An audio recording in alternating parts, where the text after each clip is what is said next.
Our first guest is Cielo Yanquen from Colombia. She's a marketing manager from the SKF Group and has over 20 years experience in B2B business. For the ones who do not know, SKF is a company that makes rollaments, and Volvo was created inside SKF. That's why the name Volver Volvo. We met as speakers in a seminar in the Chamber of Commerce in 2008, coincidentally talking about our experience as foreigners adapting to work in Sweden, and have been friends ever since. She works with colleagues from all over the world and is fascinated to interact with many cultures. Cielo, please, the stage is yours. Thank you very much. Hello, Isa, and thank you for giving me this chance to share a bit about my experience. I hope this maybe would include some takeaways for people, to reflect about and maybe also take in their personal life. I would like to start also with some insights, let's say, that I found, I mean, as you mentioned, I'm from Colombia. 3 million are living abroad. So let's say I'm one of those 3 million Colombians living outside our country. And I was also investigating how many of us are also living here in Sweden, And it seems that in Sweden, it's around 12,000 Colombians. It's quite a lot, actually. Yeah. And we are supposed to be the second Latin American community, after the Chileans, apparently, according to the statistics that I found in Wikipedia. So I think it's interesting to see this also because since we have also, I mean, you are from Brazil, and I was also thinking, okay, so how many Brazilians are living here? And it seems that it's around 9,000. So there are more Colombians living here than Brazilians, even though, I think you have more than 300 million Brazilians. Impressive. So I think this is fascinating to think about, and again, I'm just one of those 12,000 Colombians who, for some reason, decided to emigrate to this country. And also, when you think about the reasons of why we Colombians emigrate, it's a good opportunity for me. But beyond economy, let's say, then at the time, again, I was really thinking, how can I grow professionally? So that for me, it was actually beyond the economic reasons. There were other big motivators that were going really beyond that part of the, economical growth, so to say. And those professional reasons, I mean, I had always thought I wanted to have some practice abroad or study abroad. At that time, again, I started in SKF, as you mentioned, a very big company. I mean, especially in Colombia at the time, a multinational, and I joined SKF in 2001. And this is a company that I really identified with. I identified a lot with the DNA of the company. And before, I had worked also in other industries. I mean, in food and beverage industry or in plastic companies, very good companies as well. But for some reason, when I entered into SKF, it opened to me like a window, where I saw a lot of opportunities, and I had that curiosity about searching, okay, what is SKF beyond Colombia? What opportunities do they have, abroad? And I started again to be, very curious and investigating what the chances I could have to develop myself professionally, to growth. So at the same time, as I said, there has been always something inside me that I was thinking I want to be abroad, and I thought, is that a call? Is that a vocation? I don't know. That there was something inside that I really wanted it. and perhaps somehow I connected it to maybe wanting to be an ambassador to show what we are as Colombians. That for me was really a motivator, and I think if now reflecting after all these years, that is something that I really thought that we have so much to give. And again, when I started to work in the company, I thought, okay, I can contribute with so many things. And yes, this all of a sudden the world wasn't that big anymore, right? So these two things, I think, is what really I had in mind, that curiosity, that call somehow that I felt to move abroad and to go beyond borders. But one thing that I want you also to reflect about, to all people who are listening, is that, let's say that curiosity is not enough. Because when I started to search all the opportunities that I could have, to move to other countries within SKF, or maybe I thought also studying abroad or something, I had to do a self-assessment, and identifying, okay, I have these opportunities, maybe in marketing or in these job positions, what gaps do I have? And this, I think, is what I started to do also when I was back there in Colombia. And I said, okay, to apply for this position, it is required, a master in marketing is required. Also that I improve, my knowledge even in the English language, try to improve. Again, it's not the best still, but try to improve also in other aspects about presenting, interaction.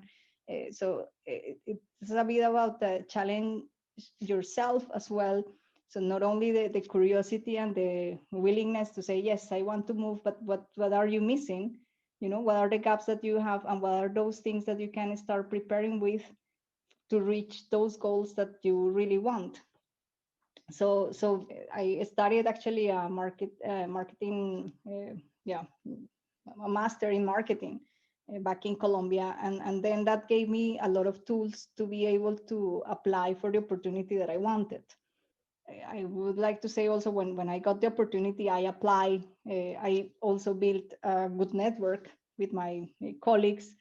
And then I took the chance, had the interview, and I got the job. And then it was in 2007 already, when I moved here as an expat with an international assignment. And then, I came here and realized also one thing, because I mentioned the wish of professional growth. I mentioned again that call, that I wanted really always to be abroad. And then I came here, and one of the big things, let's say, that to me came as a feeling, was a big sense of that I was missing my family so much.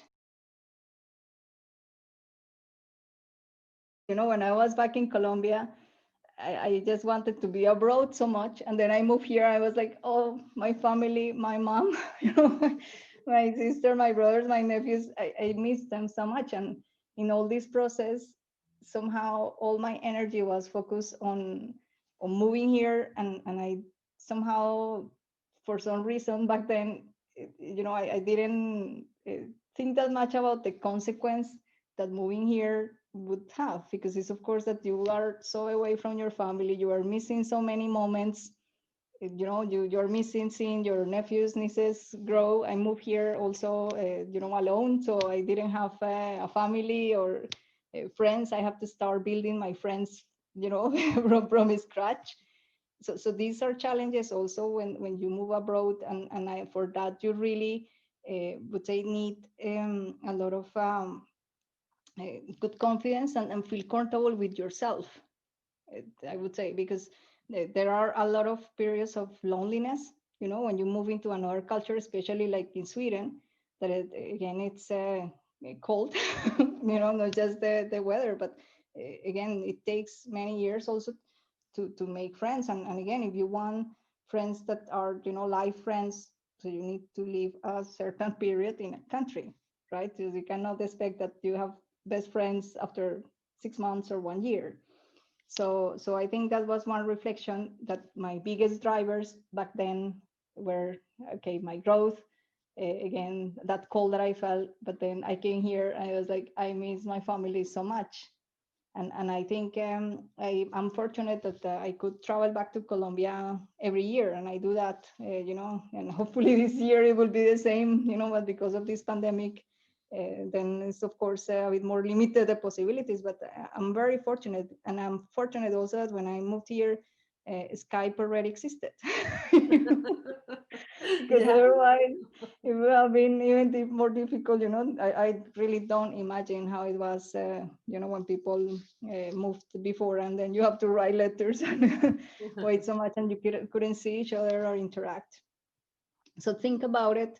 And again, also think that for me, I think is you always find guardian angels, always. So even, some colleague maybe that would approach you in the fika time here in Sweden when you have the coffee break. Maybe some colleagues never ask you to join, or maybe you need to do it yourself, because you need to have that courage also to okay, they don't tell me to go to the fika, to the coffee break, but I will go. Doesn't matter, because it's the tradition. So I will just sit there. Again, feel comfortable with yourself. But maybe someday a colleague will say, would you like to join? And that to me is a guardian angel, maybe giving you a bit of light to say, okay, start joining, and be open, and start, be open to the activities and interactions also with the new culture, because it's so much to take. So I think this is also that I want you to consider, again, that when you move to a new country, it's really moving to an uncomfort zone, absolutely. But there is so many things that you need to, again, think about, and then realize that there are also helpful hands, and maybe sometimes you don't notice it, but they come, actually. So think about it. They come. To finalize, I would like actually to read something. If you remember, hello, at the time when we met, I had this speech, and I review it again, because I kept it. So I think there is one paragraph that I think is still valid even today, and I'm talking about adaptation. And I said adaptation is two-folded, and you have to adapt to the new people that you are meeting, but people also have to start knowing you and get adapted to you as well. So when you move to a new country, many people believe that you have to adapt yourself, but in my view, you don't need to give up your essence or your identity. So you can be yourself. The thing is also that you need to start building trust. And I think this is valid in Sweden, in Germany, in Peru, in Colombia, in Brazil, everywhere. Trust is essential. And to build trust, then you have to be yourself. And again, be open, and then deliver what you have promised, of course, as well. And again, believe in yourself, and believe also that you can perform well, because you heard the self-fulfilled prophecy that if you believe that you are not going to succeed, then you will not succeed. So you have to believe in yourself, and then be critical, but then be constructive, and sometimes say, yes, you are good. So not, sometimes we are very tough with ourselves. So, but again, in this process, you really require to feel comfortable with yourself and be kind with yourself, because it's so many things to take and so many new impressions to take. And again, I said, how can you do that? So don't hardly try, but try hard to be open and listen actively. And again, when you are in a fika and you don't understand the Swedish language, maybe you get depressed, you get upset, you get bored. But then what does it tell you? Maybe it tells you that you have to learn Swedish. So you have to take action, right? And then maybe you participate in a project, and then you realize that there are discussions, and then, a lot of discussions before making a decision. And then you don't know how to contribute. Maybe what does it tell you? That maybe you can reach your colleagues, understand better what are their concerns. So you have to take action, right? And then also, when you have a lot of responsibilities, you have a very demanding job, perhaps you cannot cope with it. What does it tell you? Well, maybe it tells you that you have to talk to your manager. Maybe you need to get more training. Maybe you need to highlight that, yeah, I need more resources, but also think that you are not alone, that you have to take action and that you have a network also to reach. So here, message is that discover what you want to be yourself. Also, remember where your heart is. Be close to the ones you love. Never forget them, because in this journey, it's easy that you move and then this caring about people that are close to you. Maybe you postpone it. Never postpone it. Prioritize the ones that you love. And here, this saying from Einstein, that a person who never made a mistake never tried anything new.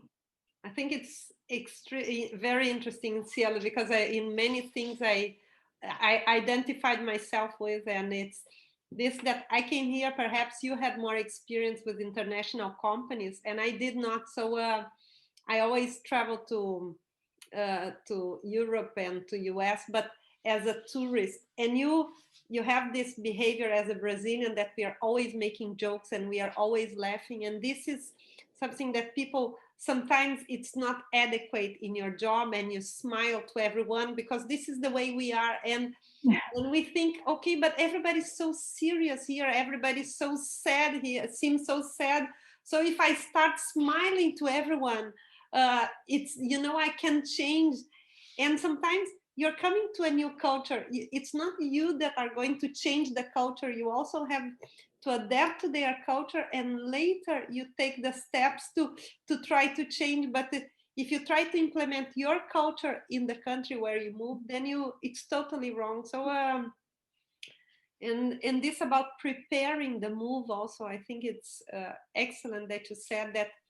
I think that make an assessment and then go to which points do you need to improve. It's like a trainer, a coach to an athlete or a coach. So that's what we are offering also in Globe Person, the mentors and the coaches, is exactly to help you map your situation, your current situation, and where do you need to go, what do you need to improve, which courses shall you take. Because with this corona we have hundreds of training opportunities free of charge in the cloud, but which one shall you choose? Which one will lead you to get to be close to the dream, to be hired, to be an expatriate, and to develop in your career? So I think that a coach in every area, even a psychologist when you're not feeling so well, a personal trainer if you feel that you ate too much chocolates in the quarantine, or so. And thank you, Cielo.